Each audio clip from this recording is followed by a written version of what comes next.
Bharatiya Janata party యొక్క ఉద్యమాన్ని మీరు మర్చిపోయినట్టున్నారు.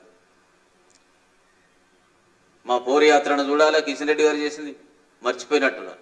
ప్రజా సంగ్రామ యాత్రను బండి సంజయ్ కుమార్ గారు ఏ రకంగా పల్లె పల్లె తిరిగి బీఆర్ఎస్ పార్టీని ఏ రకంగా చేసినారో మీరు మర్చిపోయినట్టు ఉల్టా మాట్లాడతారు. మా అంతర్గత ఏ నాయకులకు ఏమున్నదనే విషయం మాకు తెలుసు. మా నాయకత్వం పరిశీలిస్తారని కొంచెం మాట్లాడుకుంటారు. మరి మీకు శ్రీధర్ బాబు గారికి బాగా గొడవలు ఉన్నాయని చెప్పి బాహాటంగానే పత్రికలు రాస్తున్నాయి కదా. మేము ఎప్పుడైనా మాట్లాడినామా బీజేపీ వాళ్ళు? శ్రీధర్ బాబు గారికి మీకు బాగా వ్యతిరేకంగా ఉన్నది అని చెప్పి పత్రికలే రాస్తున్నాయి. మేము భారతీయ జనతా పార్టీ నాయకులమే ఎన్నడూ మాట్లాడలేదు. నామినేటెడ్ పోస్టుల మీద మీకే గొడవలు అవుతున్నాయని రాస్తున్నారు.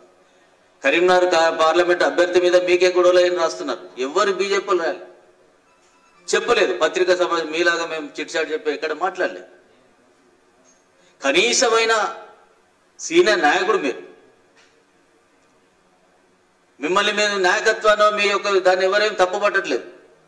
కానీ మీరు ఎవరైతే బండి సంజయ్ మీద ఉన్నట్టు అక్కస్తోటి ఆరోపణలు చేస్తున్నారో దాన్ని మేము ప్రశ్నిస్తున్నాం. మీకు అక్కడ పోటీ చేయడానికి అభ్యర్థి దొరకలేడు కరీంనగర్లో. ఒకరైతే చేతులు ఎత్తేసారు ఇక్కడ గెలవడం కష్టం అని చెప్పని, ఒక అభ్యర్థి, ఒక పార్టీ అభ్యర్థి.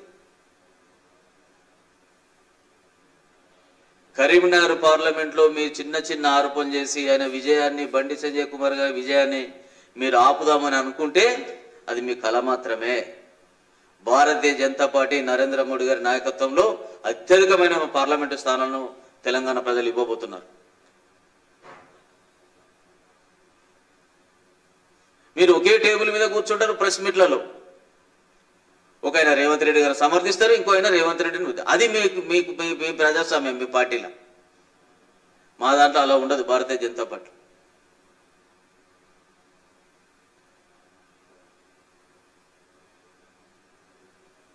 సర్టిఫికేట్ కావాలన్నా తూకం వేస్తారా మీరు?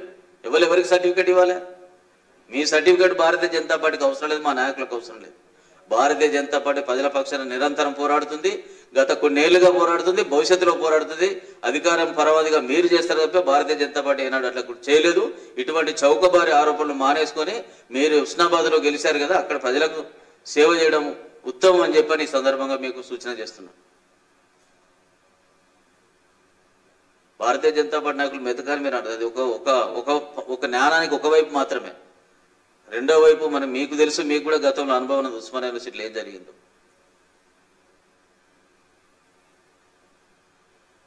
కాబట్టి ఆరోపణలు మానేయండి. మీ యొక్క సేవను మీ యొక్క మంత్రిగా ఇంకా పేరు తెచ్చుకోవడం తప్ప భారతీయ జనతా పార్టీ విషయంలో ముఖ్యంగా బండి సంజయ్ కుమార్ గారి, కిషన్ రెడ్డి గారి విషయంలో కానీ ఏమైనా మాట్లాడితే ఊరుకోమని చెప్పి సందర్భంగా మాట్లాడుతూ